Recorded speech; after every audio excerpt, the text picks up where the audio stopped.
sa condenser, and nagtuturo ako sa mga bata ng ballet. Nag-retire po ako as a performer, and then na-stop din yung dance school ko doon sa amin. Pero goal ng husband ko na work from home ako. Okay. Tapos mag-enroll ako sa ASBA. Hindi po kami naka-full, naka-installment kami through BillEast. Yeah, that time na hindi ko pa alam about sa help ng church. Yung dala lang po namin nang nagbukod kami is damit at rice cooker. How are you now that ito na ang work mo compare sa dati mo work as a dancer or performing artist?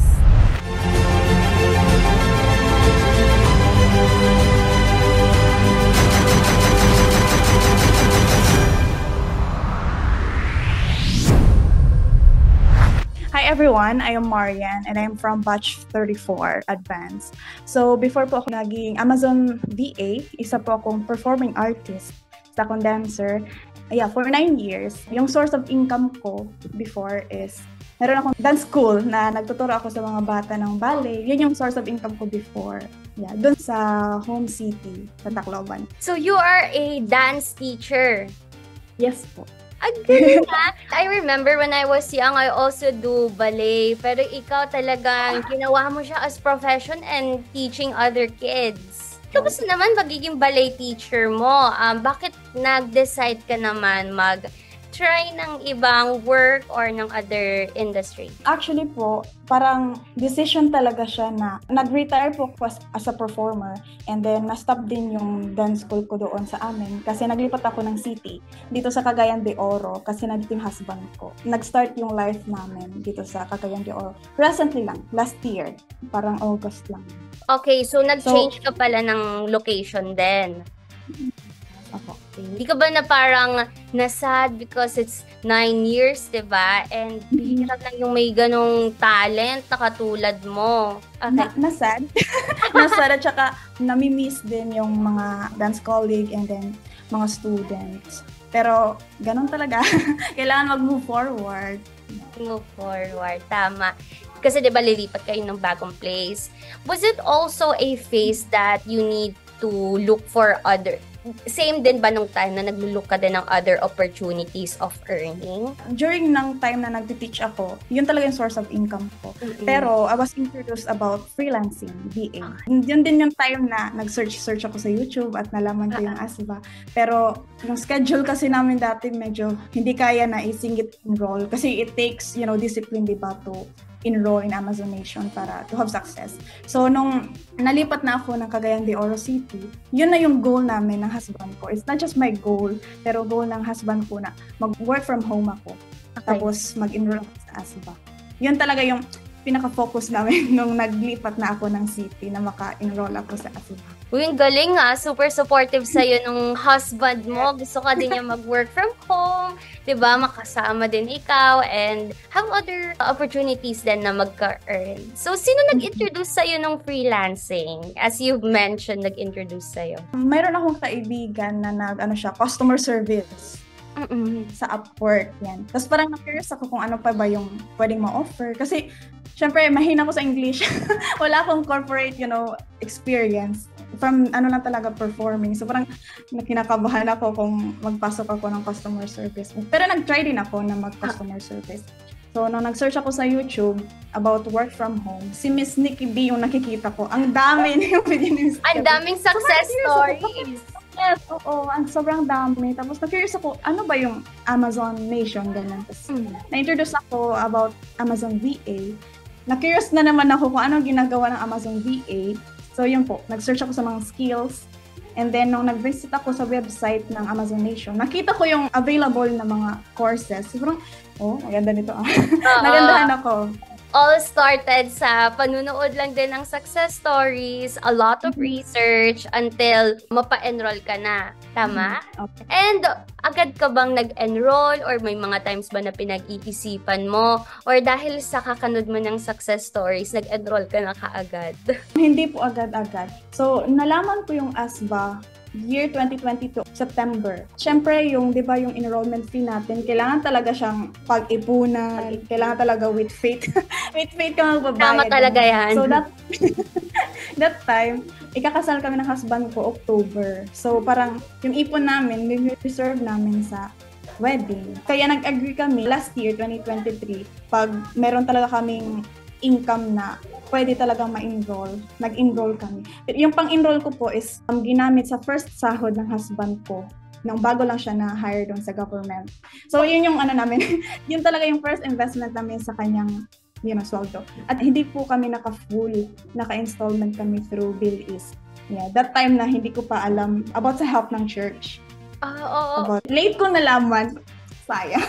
Pero okay lang po kasi big help talaga si BillEast nung nag-enroll sa Ayan guys, narinig nyo for those of you who doesn't know, ang BillEast, we have a mode of payment. Kung hindi nyo kaya yung agad mag-full, you can always contact us sa aming WhatsApp. You can check in our description box below. Pwede nyo i-inquire about sa BillEast. And nakakatuwa naman, Marian, yung husband mo, talaga naging supportive siya sa'yo. Habang siya ay nag-grow as a public servant, ikaw din, gusto ka niyang kasama din mag-grow through working from home. And you've mentioned yung about sa church. For those of you guys who are watching, so Mary Ann is a part of Church of Jesus Christ. Could you explain it to us more about it? Opo. Member po ako ng the Church of Jesus Christ of Latter-day Saints. Mga few months ago, na naging part kami sa isang special working group sa church where we help members na maging self-reliant, mag-grab yung opportunities. Doon ko na narinig yung kasama na pala sa program ng church, yung helping member na mag-enroll sa freelance or sa mga VA online course. Kasi before, dapat sa university, sa mga school, education courses. Pero ngayon, inopen na yung sa VA courses. Iyan din yung isang help ng church to help the members na maging self-reliant, na mag-earn while working at home, especially na we are family-centered church. Really cherish yung time namin within the family. Me as a wife, as we plan, di ba, to have children na future time, parang sa akin, advantage talaga na mag-work from home, tapos nakakatulong pa ako sa husband ko, and then sa future children namin, and dahil din okay yung income sa work from home, nakakatulong din kami sa family namin, sa family ko at sa family niya, ng paunti-unti. Ayan, parang lahat unti-unti parang planado na, no, na merong work si husband, meron kang work, yung church mo are there to support you. Can you explain to us how did this happen, yung pag-support din sa inyo ng church niyo? Like, nagkakaroon kayo ng group sessions, ng mga monthly meetings about specifically here on Amaze Nation, no? Can you tell us more of your experience about that? So training namin, since kasi naglipat kami ng ward, so hindi kami nakapagpatuloy doon talaga sa training kasi kailangan nasa sakop ba ng state. So as far as I know, may mga assigned kami na mga na-trained na mga members na magtutulong sa member explaining kung paano kami makakapag-grab ng opportunity with the help of the church. Kagaya ng ASVA. Kasi hindi naman lahat mayaman, di ba? Hindi kaya talaga ng pera na ganong kalaki na ma-enroll sa ASVA as a whole. Of course, we are brothers and sisters. We're helping each other. So, yun yung way ng church na pinutulungan kami sa finances. Pero, it also a promise or responsibility ng isang member na once na makahanap kami ng work, tutulong din kami sa church. Paunti-unti. Nakataba ng puso na merong ganitong mga brothers and sisters na tulungan, diba? Tinutulong kayo na mag-earn kasi pag we are earning, parang mas nakaka-expand pa tayo ng help to our other brothers and sisters. Yan. Thank you so much sa church nyo, sa Church of Jesus Christ, Latter-day Saints. Tama pa? Yes po. Yes po. Ayan. Balik tayo about sa topic mo, your background. You are into performing arts. Was there a time that you felt intimidated that you are entering something different from your background? Can you tell us your story about that? Sobrang different world talaga. Kasi, syempre sa performing world, yung puhunan namin, yung ginagawa namin is kailangan maging body fit kami, mag-rehearse. everything. Ganun lang. Pero sa Amazon or sa online world, you have to study, you have to be trained for you na maging successful. You have to have somebody na makatulong sa'yo, di ba? Na makag-start. Lalo na ako na newbie. Wala talaga. Newbie talaga. Hindi ko lang gagawin. Tapos hindi pa ako masyado sa laptop. So, yun po. Kaya naghanap talaga ako ng community or online course na garantisado, matutulungan talaga ako. Ayun, at talaga namang nagbunga lahat ng hirap mo from the start. And what are some challenges naman? Let's go forward na isa ka ng student ng ASVA. Are you an elite student or advanced student? Advanced po. Advanced? So, ikaw lang nag-study lahat? Yes po. Wala ka pang coach nun, ha? Okay. As an advanced student, ikaw lang di ba ang nagsi-self-pace ng modules mo? Paano mo na ma-manage yung time mo? How was your schedule? How was your lifestyle when you were an advanced student? Was it difficult that you are doing this, let's say, independently? Just like po sa church namin, especially nung I was, a missionary before, nag-serve ako sa church, pinulungan kami mag-plan, setting exact time, mga ganun, sa gagawin mo. So, yung ginawa ko sa modules, nag-set talaga ako ng time every day. Since wala akong work, so nakakapag-study ako ng modules, nagagawa ko ng assignments, mga 6 to 7 hours. So, yun, finocus ko talaga yung modules. Kaya natapos ko siya in 1 month. Yung sa modules. Siyempre, sa tulong din ng coaches, kasi sa group chat, di ba, madali lang mag-reach out kung may tanong. So, madami talaga. Tapos, may sumustahan pa, di ba? Maganda yung sumustahan talaga kasi nakaka-build ng confidence. Yan. So guys, ang Zoommustahan naman, we do this every month to connect with our students na kamusta na sila, kamusta ang journey nila sa paghahanap ng clients, ganyan. Ano yung mga pinaka-memorable experience mo, Marian, sa Zoommustahan? At bakit siya naging very helpful sa'yo while you were looking for clients? Yung mga tips. Yun talaga yung kailangan at masaya ako na nakaka-receive ng tips sa mga coaches, sa mga may client na kasi may mga Amazon VA na nag-join na may clients na eh. So parang, ganun pala yung ginawa niya. Sige, try ko. Parang ganun yung time na kumukuha talaga akong tips, nag-notes ako para magamit ko din sa pag-a-apply or kahit sa mga assignments. Yun yung ginagawa ko. Ina-apply mo lahat, ini-implement mo siya sa lahat ng mga applications na pinapadala mo. When in terms of naman looking for clients, how disciplined were you? How did you face your rejections? And kung may mga times man na nala-let down ka, what kept you going, applying sa clients despite of all the rejections? Grateful ako sa part ng module natin na nagtutulong sa optimization kasi masasabi ko sa mga na-applyan ko, within that 2 weeks yung sa challenge, nakaka-receive ako ng response sa client, mga 80% sa application ko. So, sobrang happy ako kasi napapansin yung application ko, ganyan. Kahit hindi ako nakakapag-proceed na ma-hire, pero happy pa rin ako kasi parang effective yung ginawa ko, di ba? Effective yung optimization na ginawa ko. So, yun lang sa freelancing, di ba? Kailangan mo na talaga mag-keep going, mag-try, mag-apply hanggang makaland ka ng client. Kasi pag wala, mag-stop ka, wala ka talagang client. Yun ang ginawa ko. Inaayos ko talaga yung cover letter ko para maging authentic. Tama. Authentic, apply ng apply. Masasabi mo ba na in every cover letter that you do, iniiba mo sa bawat client? Yes po. Naka-align siya sa job post. So parang hinihimay-himay ko talaga siya. Masasabi ko yun kasi yung effective way for us. Makilala din tayo ng client sa first cover letter pa lang na ibibigay natin sa kanila. Yes. Yung iba, minamaliit talaga yung pagsasend ng cover letter. Lahat yan yung mga clients in their point of view. Binabasa nila yan and when they feel na parang copy-paste lang to, general, versus na personalized and as you said, authentic and parang talagang pinagtrabahuan from the copy letter pa lang. Talagang mapapansin ni client. And I like how grateful you are, Marian, na kahit na-message ka lang pero hindi natuloy, as long as napansin ka na, it's something na malaking bagay na. Kasi napapansin ka when things are working in your favor, di ba? Tutuloy at itutuloy yan. Hanggang sa nakaland ka na client. So, kwento mo naman sa amin, kamusta yung first time ka maka-receive siguro ng interview? How was the feeling? Kinabahan ka ba? Or may mga times ba na hindi mo alam sinasagot mo? Kamusta yung interview process? Sa interview, since na-share ko po sa inyo kanina na nag-research talaga ko ng mga possible questions na pwedeng ma-ask talaga sa akin. Or even sa process ng work, hinimay-himay ko siya talaga. Nagpa-practice ako sa sarili ko kung paano ko siya explain kung paano gawin. It's a matter of preparation. Kasi kinakausap ko yung sarili ko.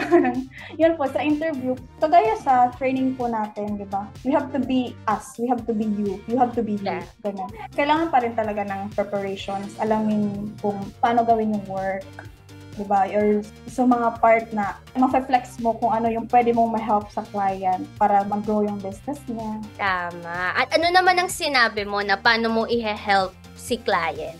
Sa first interview ko, sabi ko talaga na magiging discipline ako sa time na ibinibigay niya sa akin. Sa time ng pag-work, yun yung promise ko sa kanya. And of course, mag-keep learning ako with my client, with him. Ganyan. Para siya nag-grow sa business, ako din nag-grow as VA po niya. Correct. Ayan. Dapat meron ding feelings or emotions na pinapakita ka. Hindi lang siya basta like transactional relationship with the client. There should also always be a rapport that binibigay mo yung puso mo and hard work mo talaga na mag-grow kayo pareho. By the way, I'm also curious, how did you frame yourself as a performing arts before and now as an Amazon VA freelancer? Paano mo nabenta sarili mo from your past experience? Very interesting siya malaman. Sa akin siguro yung socialization ko sa mga American people na pag nagta-travel kami, parang nagkakaroon ako ng idea kung paano ako magko-connect sa kanila. Yan. Parang ganun po. Yun lang yung parang nagko-connect ko. Tapos of course yung discipline na trained kami as performer. Yun sa discipline at saka hard work talaga yung parang nasabi ko na isa sa mga na-apply ko from performing sa VA. So, mayroon talaga guys sa mga clients, mas pinipili nila ang mga VAs who has the values, yung mga share the values like Marian, na it's the hard work, it's the connection, and yung willingness mo talaga, di ba, na maging Amazon VA and matulungan si client sa business niya. Yun. So, thank you so much, Marian, for sharing your journey and yung process. And for those of you who are watching, if gusto niyo maging Amazon VA, go to our description box below. Meron doon link if you want to get the free ebook. So, you know what's it like to be an Amazon VA. So, free lang yun, guys. Type niyo lang yung email nyo and we will send your free ebook. So, babalik tayo sa'yo, Marian. How has your lifestyle changed na, di ba, before, you're into performing arts, now, as a full-time work-from-home freelancer, meron bang drastic changes na nangyari sa'yo? Of course, nasa bahay na lang ako. Pero nag-exercise pa rin naman. Paminsan-minsan. Para ma-maintain yung figure. Pero po, yun po talaga maganda din kasi when it comes to earning, kasi sa performing, it's, a career din. Parang nag-earn ako work from home, dito ako sa bahay, tapos yung client ko pa is flexible, di ba? Parang sobrang maganda yung opportunities sa performing arts, sa performer naman na industry, parang set talaga yung time, strict yung time. Halos lahat ng events nami-miss namin dahil may rehearsal, may performance. Pero ngayon, free na kami. Free na kami, pwede ako mag-work. Yan, kahit saan. Oo, parang kumbaga open mo lang yung laptop mo, nasa kwarto mo lang ikaw or gawin mo lang sa sala. Tapos I'm sure hindi ka na malilate kasi hindi mo na kailangan lumabas or mag-practice man, di ba? Gumising ng maaga since flexible yung time mo. How about naman in terms of earning? How are you now that ito na ang work mo compare sa dati mong work as dancer or performing artist? Mas mas okay ba yung na-earn mo now? Opo, okay na ako. Lalo na po yung time na naglipat na po ko ng Cagayan de Oro City. So, naglipat ako August. Wala akong work, 0 ako. Tapos yung husband ko, bago lang siya sa work, nag-shift siya sa government. Tapos delayed, yung sahod. Nakikitira lang kami noon sa in-laws namin, yung sa family ng husband ko. So, ilang months yun, wala talaga. Like, 0 balance talaga kami noon. So, mahirap ng time ng transition ko from Tacloban sa home city ko dito sa Cagayan de Oro. Kaya paros kami grateful talaga na nakapag-work ako sa Amazon kasi first salary ko, December na salary ko, nakapag-bukod kami by January. So, yun yung ginamit namin na pang-bukod. Tapos, syempre, di ba, pag nagbubukod, halos madami kayong kailangan bilhin mga gamit. Yung dala lang po namin nang nagbukod kami is damit. At rice cooker. Tapos yung iba, kailangan namin bilhin. Yun yung isa sa mga blessing nung nag-start ako mag-earn as Amazon VA. Nakapag-provide kami sa needs namin, nakapamili kami ng gamit na kailangan namin, and may naiipon na kami paunti-unti. Grabe yung challenges and humble beginnings, yung damit na lang yung meron kayo, tapos kayo, nakapag-provide na kayo, nasi-share nyo na yung blessings nyo. I also want to stress this out that being a freelancer or specifically Amazon VA, kapag ito ang work, hindi mo problemahin pag palipat-lipat ka ng bahay, no? May iba kong kilalang kapwa VAs, they would go to other countries para magbakasyon, matagal magstay, or may mga parents din, new parents na nagro-locate sila sa different parts of Philippines, and being an Amazon VA is no problem to them. Ang usual na setup si wife, Amazon VA, tapos si husband, parang employee, tapos palipat-lipat ng workplace, tapos si Mrs. nakakasama siya. So, it's really about yung convenience din and yung pagiging flexible. Marian, also, I'd like to know... Miss Ninia, yung husband ko is nag-start na siyang mag-learn something. Oh, very good. Ito Ito din bang gusto niyang tahakin? Opo, kasi pag nagsasahuran, pag nakikita niya, sabi niya sa akin, nakaupo ka lang dyan tapos flexible yung time, tapos ganyan yung earnings mo, parang naano ko siya. Sabi ko, kaya yun din yung gustong gawin. Nako, sobrang... Gusto niyang gawin na mag-freelance din siya in a future time. Correct. Hindi malabo mangyari yan, lalo na kayo ang laging magkasama, tapos nandyan ka pa para i-guide siya. Speaking of sahod, magkano nga bang sinasahod mo ng nakaupo lang? Is it okay if you could share? Enough na po sa amin. More than enough in a month. Enough na for you and your husband. Ako, nakaka-inspire naman ang story mo. And I'm sure mga viewers natin and even your church mates may inspire sa naging journey mo that now you're officially an Amazon VA.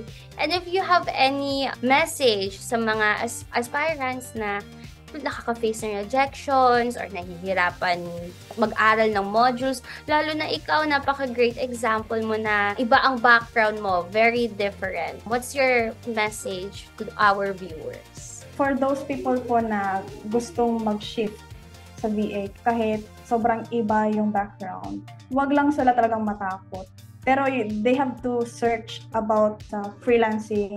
Kailangan maging open din sila sa, yung mga nangyayari, rejections, or minsan, di ba, hindi umaabot ng 1 year ay yung trabaho. Pero yun po, huwag lang silang matakot. Tapos, of course, kailangan talaga, lalo na sa newbie, maging humble learner talaga. Kailangan, huwag silang matakot na mag-invest. Lalo na, halimbawa, dito sa course, wag silang matakot mag-invest kasi it's a learning and actually a training na makakatulong sa kanila para mag-start sa VA. And sa mga ASBA mates ko dyan na nahihirapan, mag-reach out lang talaga kasi yung community pa rin talaga yung tutulong lalo na sa mga may experiences. Kasi maganda sa community, di ba? Nagtutulungan talaga, walang naiiwan. Siguro kung hindi din ako tinulungan as advanced student, parang hindi ko din siya matatapos. Nasa lang, community yung secret para makakuha tayo ng help. makatulong tayo mag-move forward o matapos yung modules. Actually, pa yun yung ginagawa namin. May mga nakaka-chat ako. Tulungan lang din kami, nag-video call kung paano gawin yung process. Yun yung maganda sa community kasi yung walang iwanan, nandun talaga yung tulong, sincere pa na tulong.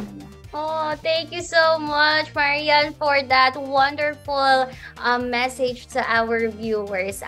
In this community, lahat ay tulungan. Ikaw maswerte ka, sis, kasi dalawa ang community mo nandito with your church and with your ASVA mates. And once again, for those of you guys who are watching, we invite you to be part also in our community and sabay-sabay tayong hilaan pataas.